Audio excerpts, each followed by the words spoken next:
ሐቂቃ ለመናገር እኔ የወላጅ ጥረት ብቻ አይመስለኝም እኔ የዱዓ ውጤት ነው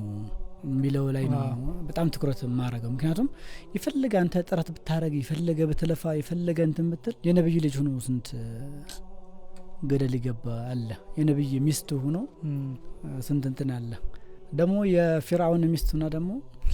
ضرب الله مثلا للذين امنوا امراه فرعون فرعونን ባለቤት ምሳሌ ያደርጋል ይሄ አንደኛ እንደው ዱዓ ነው እንደው 99% ዱዓው ነው ከዛ ውጪ ደግሞ የቤተሰብ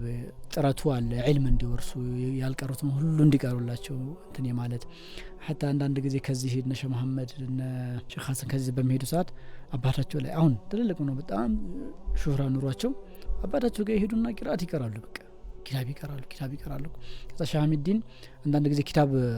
መጣላ ላይ አንዳንድ ታዕሊቅ እኮ ይደረጋል የሆነ ነገር ይጻፍና የተወሰደ በሪፈረንስ ይጻፋላ እዚህ ኪታብ ላይ ነው እና ያንን ኪታብ አታገኙም አንተ አይወሳቸው አያገኙትም አንዳንዶቹ ኪታቦች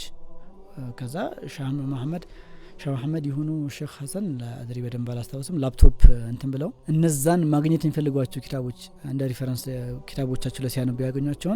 ይሄ ኪታብ አለ ይላሉ ይሄ ኪታብ ይሄኛው ኪታብስ ይጠይቃሉ ከዛ በጣም አንድ የሚገርም ነገር ተናገሩ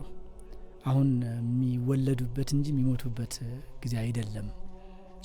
ለማንበብ ያላቸው እንትን ማለት ነው እና